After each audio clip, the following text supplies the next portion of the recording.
Greetings. Well, so I'd like to say, oh, I'm sorry I haven't put out a video in a long time.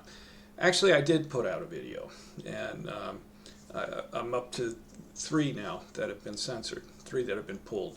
2 of them got strikes, and then this last one got a strike. 1 of them they just pulled. It kind of, again, angered me because, you know, I'm not making any money off of this channel, for one. And for 2, if I had to guess why it got pulled, is because I actually started speaking briefly for like a couple minutes in an area that I know something about, which is medicine. You know, I'm an MD, authored a textbook chapter on Genomics of Rare Diseases. If I say a word on medicine, it was banned in 20 minutes. And then you're supposed to like press the appeal button and appeal denied. So that's where we're at. And I was just starting to have fun with this, you know? And I've always been trying to wend it back to an area where I actually have a clue what the fuck I'm talking about. Pardon my French, sorry. But be that as it may, we'll try once more. And anything medical stuff, there's a couple links in the video description, and I'll put more of those links as time goes forward. I suspect now, because I'm kind of annoyed about the whole thing. You know, what bothers me is I really like all the technology behind the platform. Engineering-wise, they did a great job. But let's just stick to the area that I don't have any background in, and I don't really know what I'm talking about. But that is, we're looking at what I'm currently doing, you know, now is I'm looking at Q factor. And I realized in the initial video I had on this that I never really defined it. And the other reason I'm miffed is that was a good video. I mean, it wasn't like I was just rambling, maybe. But now what we want to do, I want to try and do this kind of formally and you know, kind of give a whole lay of the land here, because there's really sort of a natural progression to this whole sort of little project I've gotten myself into. So this video, which I'm having to repeat, is what is Q factor, and you know, sort of why is it important, and hopefully I'll be a little bit focused on this. And then, you know, once we have that down, that leads naturally into a discussion of 2 other topics. One is Wheeler's formulas for induction, and that's basically, you know, depending on how you like, is it a square coil, is it a pyramid, is it, you know, a pancake coil, what do you get for induction? And sort of the interesting thing there is that those were all derived empirically by this fellow Wheeler, what eventually became the National Bureau of Standards. Or was that the old name? I think the new name is National Bureau of Standards.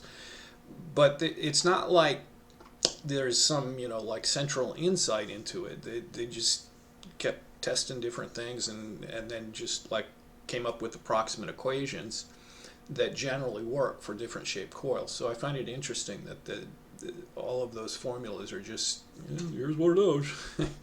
But what's fun is that there's calculators for all of those, and so you can kind of put things in beforehand and get an idea of, you know, what's the induction going to look like on this.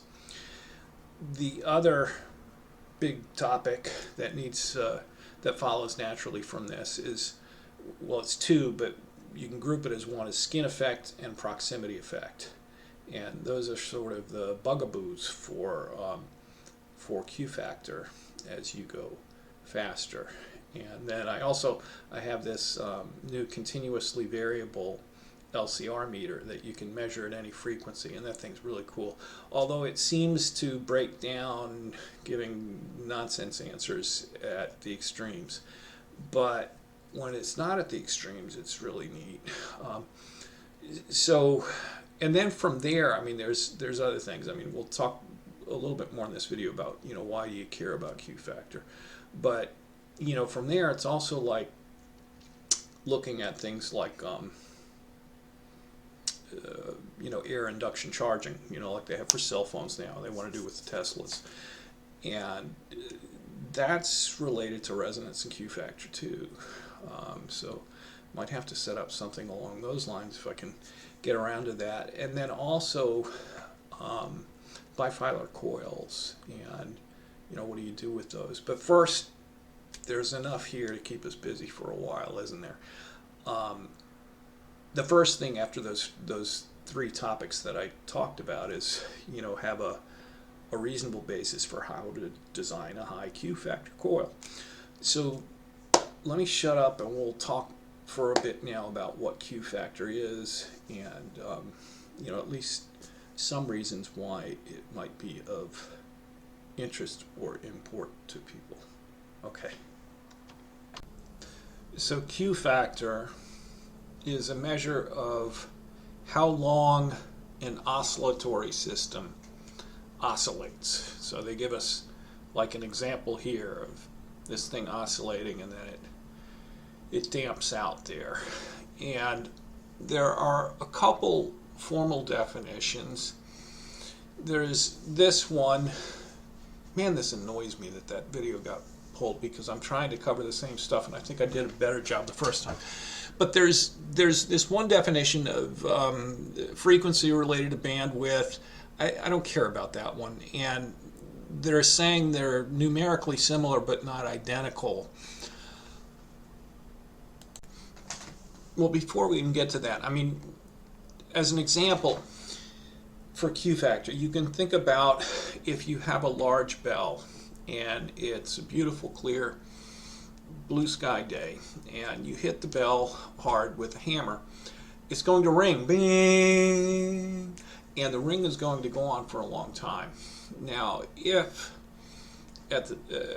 on the second go of that, you took a wet towel or a wet blanket and wrapped it around the bell, and you hit the bell, it'll go bing. And that's the difference between a high Q factor and a low Q factor. And interestingly, the terminology of damped oscillation has stayed with us. And this applies to all kinds of oscillating systems. The one that I'm interested in for this project is the oscillation between energy stored electrostatically on a capacitor, then stored in the magnetic field of an inductor, and then stored again electrostatically on the capacitor, and bing, bing, bing, bing, bing. That oscillation. But the concept applies to all kinds of oscillators. So like here's an example I just saw because I accidentally, if you have a weight on a spring, how long is it going to take until that oscillation stops? This will probably be pretty high Q factor depending on the spring. Another example they give, a pendulum from a high quality bearing oscillating in air. So a grandfather's clock has a high Q, but if you put the grandfather's clock in oil, then it's not going to work. So if we go back to like the two definitions now, they have one about bandwidth and whatnot. I don't care about that. The one they mention here first, defined as the ratio of the initial energy in the resonator to the energy lost in 1 radian of the cycle of oscillation. I would think they mean like 2 pi radians. So if I have this correct, like 2 pi radians would be from here to there, or 1 wavelength, 1 circle. 1 radian is not 1 circle. It's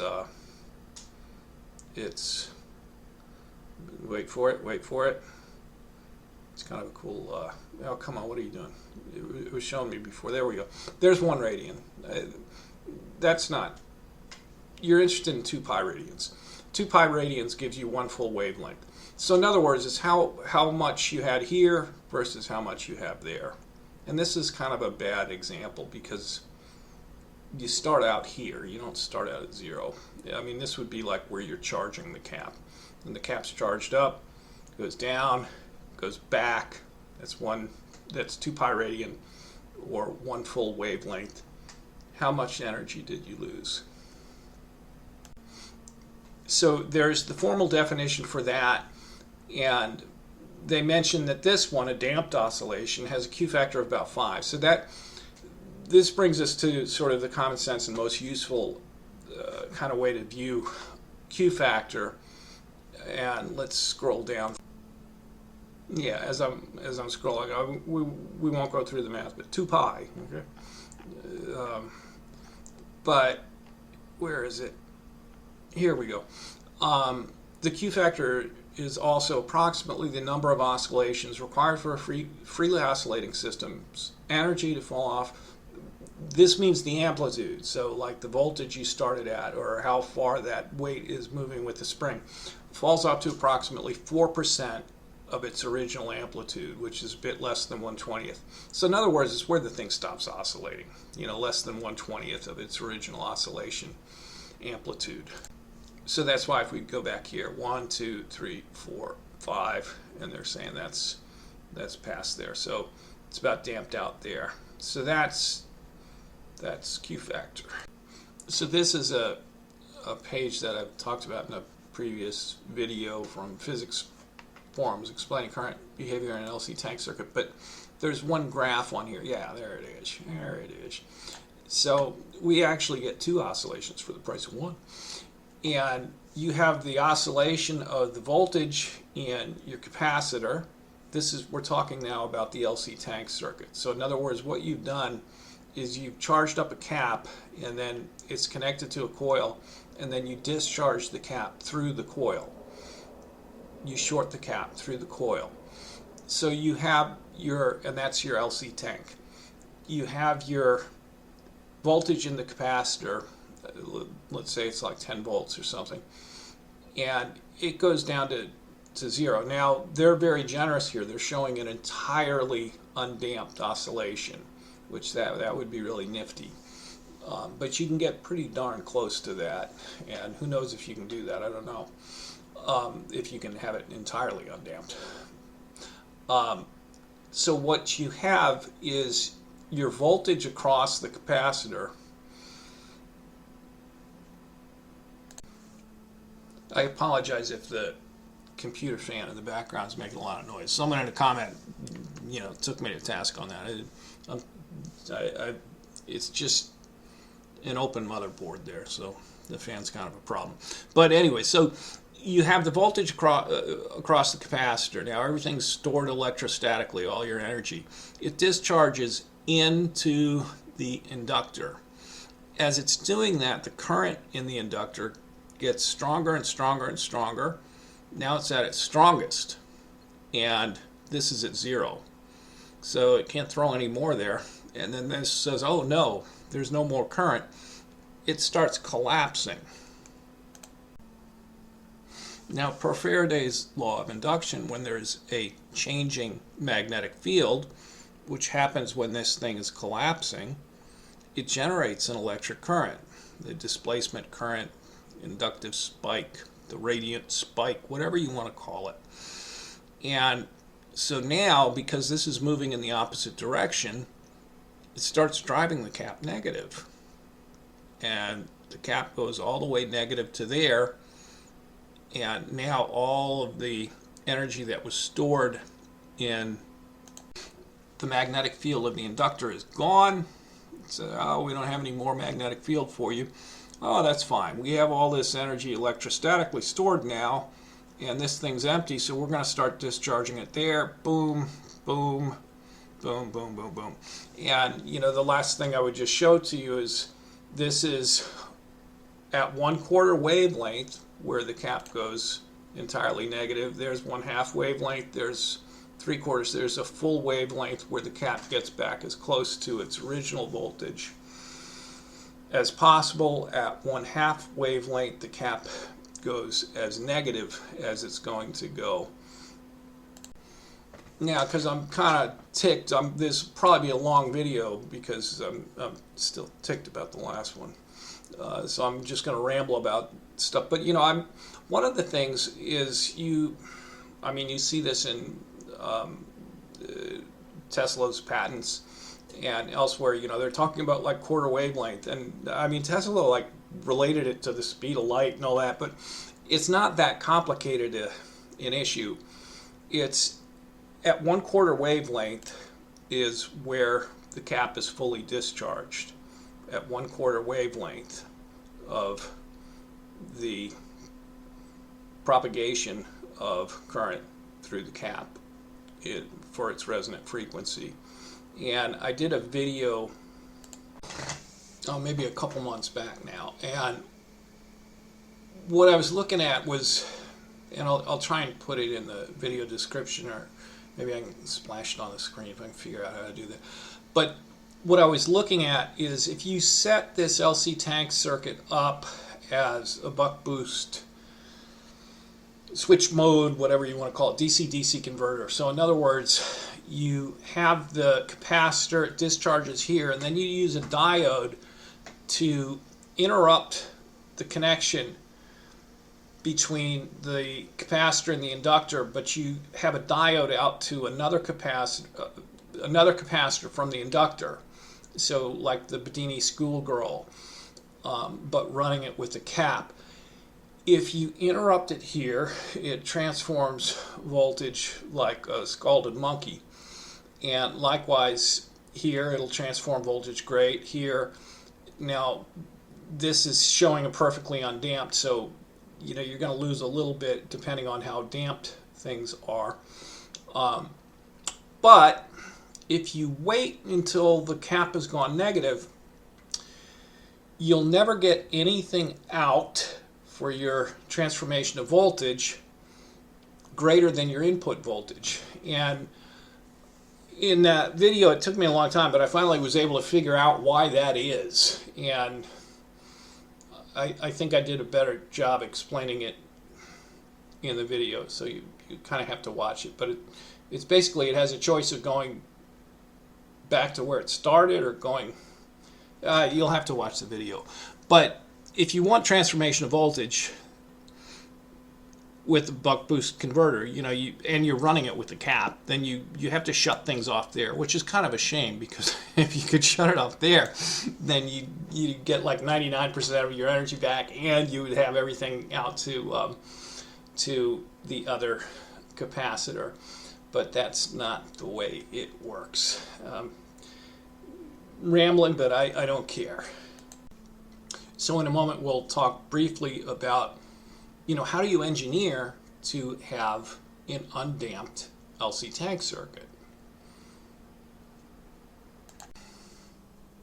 And also, why would you care? So, there's, maybe more than 1,000 reasons why you might think that you might care on a practical level. I'll just give you one here off the top of my head. And a lot of people, I imagine, who sometimes stop by the channel may have like fiddled with the Bedini schoolgirl circuit and things like that. This thing going into your other cap here, this is the radiant spike, okay? That's why. The better the Q factor, the better the radiant spike. They're the same phenomena. And further, people are saying, oh my gosh, you can recapture like 80% of your input energy and still spin the rotor. No. You could recapture 99+% of your energy and still spin the rotor. So that's one reason right there. If you understand how to engineer for a high Q factor LC tank circuit, that's engineering for the radiant spike. Now you could just get rid of the 0.6 volt drop across the diode and instead just shoot it back into the cat, and then have your next magnet that's coming past be opposite polarity, you've gotten rid of that. I mean, if you're running at 100 volts, you don't really care that much about the 0.6 volt drop. But that's why I'm saying, you know, you could have a really high Q factor coil and get back like 99% of your energy and still spin the coil. So that's kind of, still spin the rotor, sorry. So that's kind of cool. And I am going to go back to spinning things, but I wanted to like formally look at this, like, you know, how the heck do you engineer for this? And then you can have a really efficient pulse motor where even though the pulse is very low torque, we can think about ways to either get around that or to try to change that. You aren't recapturing 80%, you're recapturing 95, 98, 99 plus percent. So that's like, you know, reason 1023 why it might be kind of fun to understand this and to understand how you engineer for a high Q factor coil. So how do we do that? Now the rubber hits the road.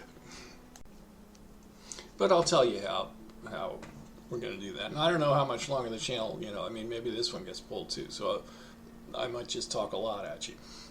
But, you know, to complain and whine a bit, you know, I remember when I first got interested in this, and, you know, I was on the Aaron Murakami forum that occasionally, like, John Bedini would say something and then, like, the place would light up like a beehive.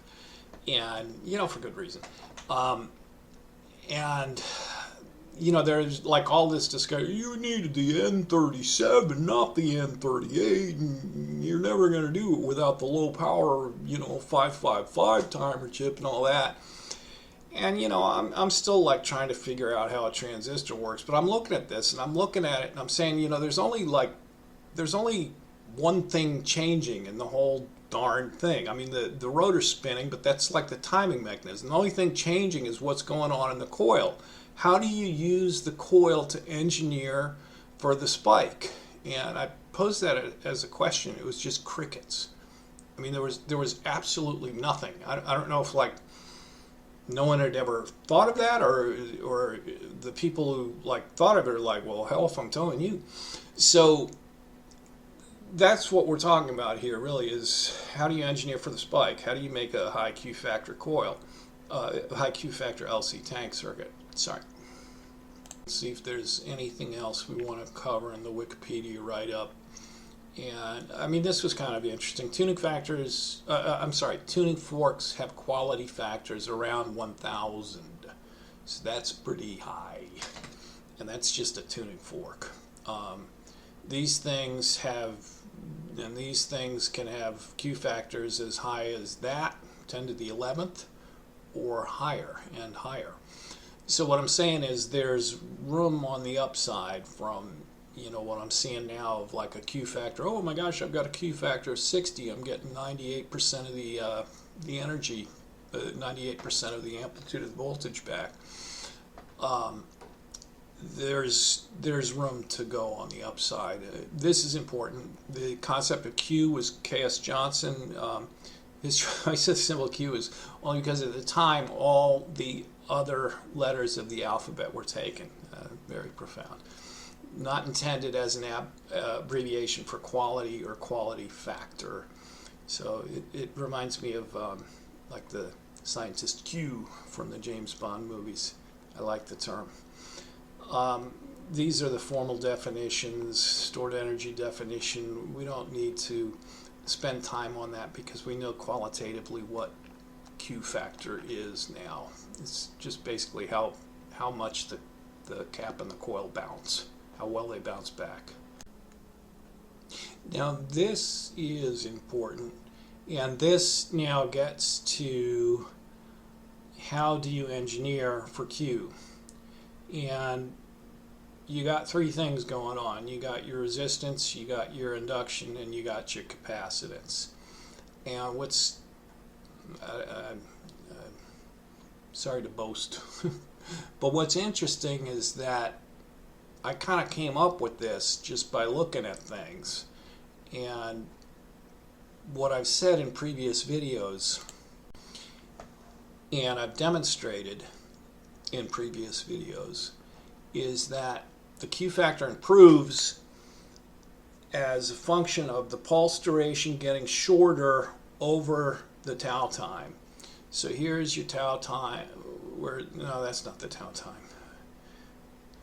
Well, I don't know if I had it exactly like this, but I think if I rearranged it, it would be like this. But let's pause for a moment.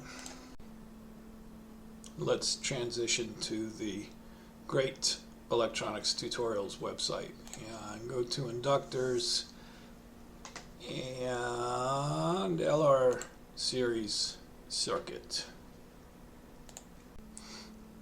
So this is something also that I looked at in more depth like a couple of years ago now, and basically looking at instantaneous amp flow in LR series circuit expression for current, and that's the expression for instantaneous amp flow. And I threw it all in a spreadsheet and was looking at it with different timings, and if I was smart enough, I realized you need to be able to figure out how to integrate the area under the curve, which I couldn't do, but I could put in a bunch of numbers in a spreadsheet and do essentially the same thing. So I'm sorry if this is a little bit convoluted, but this is really the whole shebang until you get to skin effect and proximity effect. Here is the increase of the magnetic field. This is the amp flow through your inductor when it's exposed to a constant voltage source over time. So boom, boom, boom, boom, boom, boom. And they call this point here the tau time of the inductor. You see that there's the symbol for tau. I love that. It's the tau of the inductor. I know it's spelled different, but it's still kind of cool. The tau time is also equivalent to the induction divided by the straight line DC resistance. Now we're not talking about reactance there, we're talking about the straight line DC resistance. So that's the tau time of the coil. In one tau time, depending on the induction and the resistance, it might be 500 microseconds, it might be 50 milliseconds or something like that. Then you've reached 63% of the way to however charged that your coil is going to be, okay? And again, until we discuss the problems you run into with skin and proximity effect, this graph tells you how to engineer for a high Q factor LC tank circuit. So the first thing we need to remember is this is the amp flow going into, the blue line is the amp flow going into your coil. And so eventually it reaches a maximal point for a particular voltage, and after that the magnetic field won't become any stronger. Now when that field is, when that current is shut off, the field then collapses, and per Faraday's law of induction, whenever there's a changing magnetic field, it generates an electric current. Isn't that just neat? And so that's where your spike comes from. That would either go back into the capacitor it came from, or it could go out to another capacitor, a la the simplified schoolgirl circuit, or whatever the heck you want to do with that current that's generated when the magnetic field then collapses. So let's just think about this as reasonable men. Suppose you had just an enormous capacitor and you have a coil that does not have a lot of induction, and so in a very brief time it gets to this steady state value.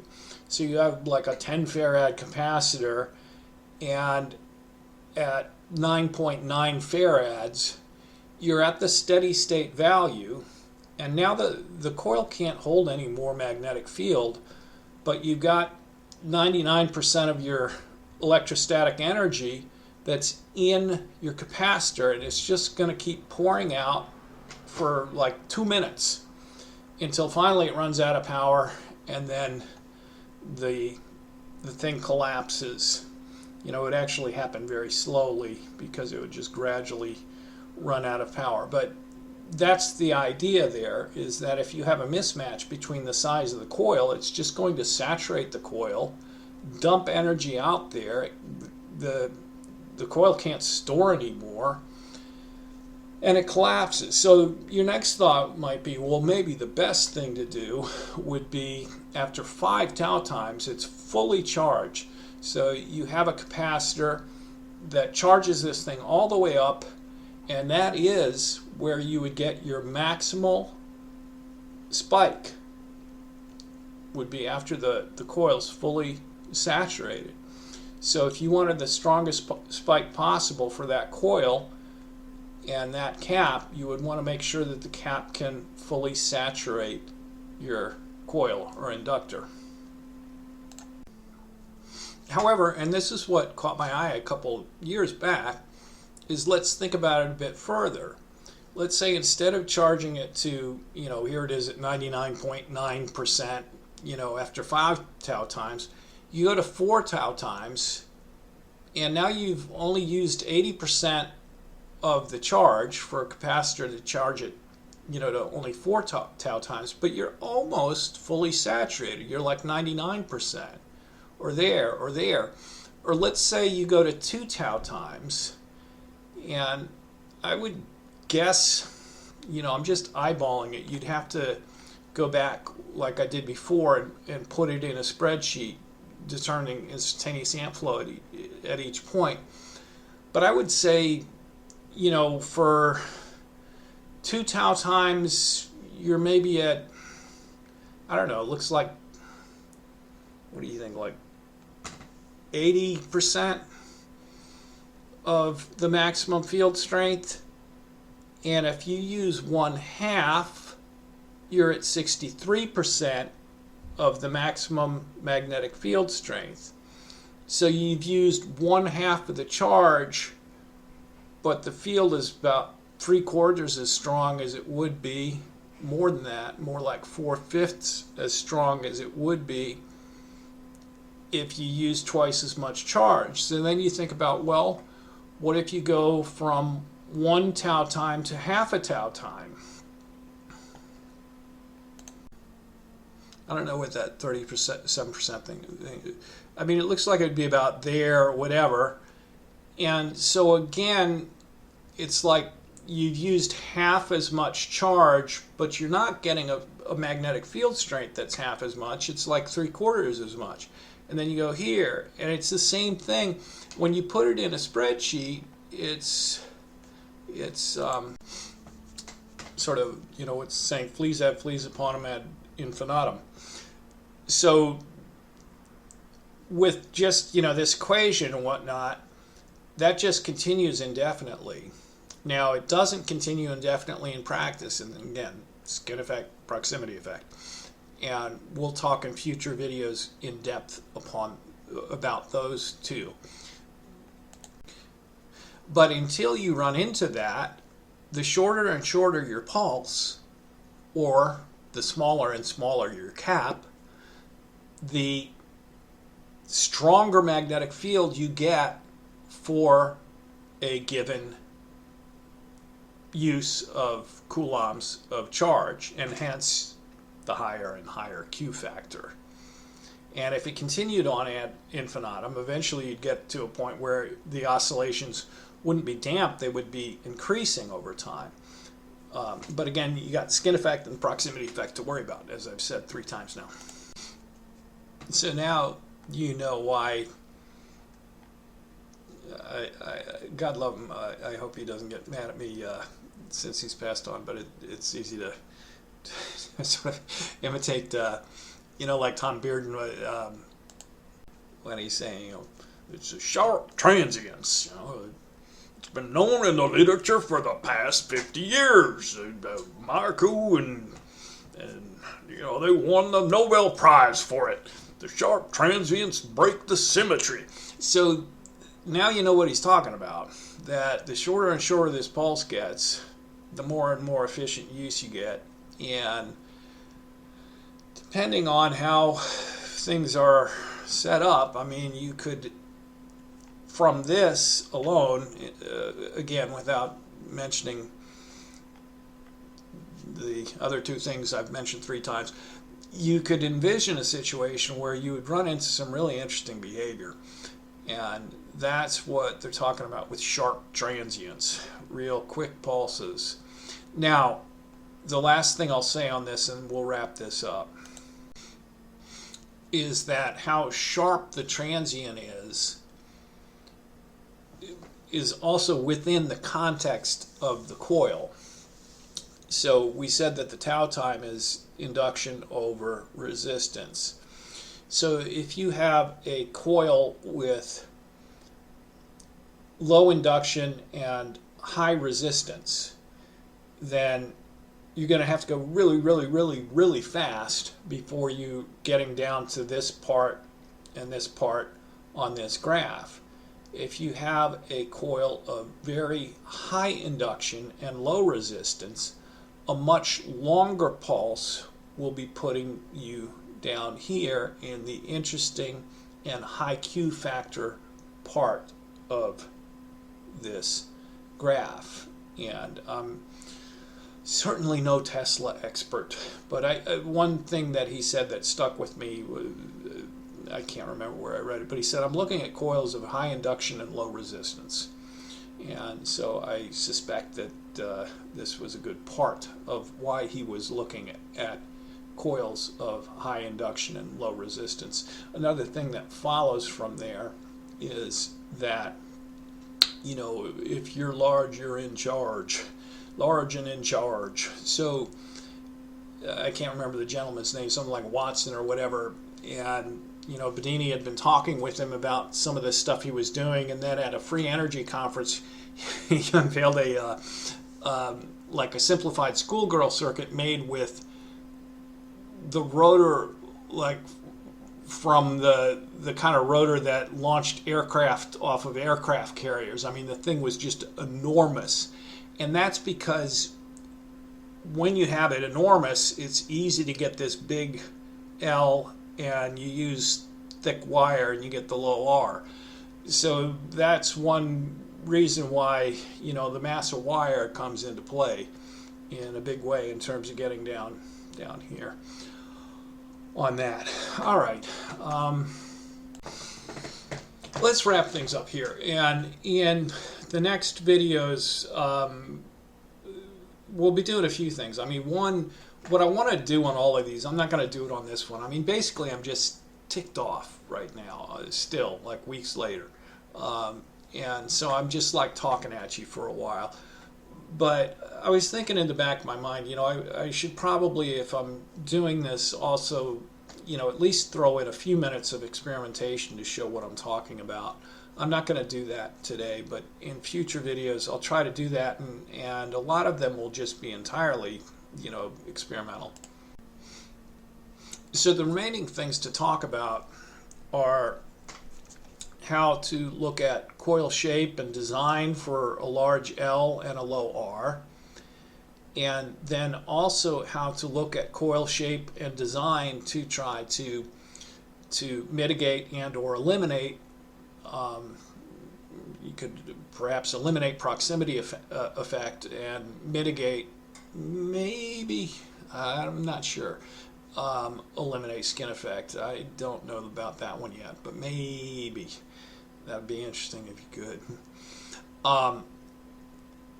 So in other words, come up with coil design. And it's usually like, stuff they've known for like 70 years at Texas Instruments. Look at this. But I think the point is that you can do some cool stuff with this once you realize you can you know, you can recycle this energy and whatnot. So I apologize. I won't. I have some coils I could throw on the oscilloscope for you and just kind of demonstrate all this one more time. But I've done it before, and this video is very long. So why don't we stop here? In the next video, I will show you a higher Q factor coil. It's not, I'm just kind of going through it by steps because I sometimes surprise myself like, oh wow, you know, I thought that was going to be better, it's worse. And I'll show you some of that, the way it behaves on the oscilloscope and how I am getting higher and higher Q factors. That's, you know, I mean, that's the game I'm playing right now. Just, you know, what else is there to do? It's going to be like 10 degrees next week. So I'll show you that, and then when we talk about Wheeler's formulas for induction and skin and proximity effect, then you can see how we're going to want to shape and wind a coil to have a very high Q factor.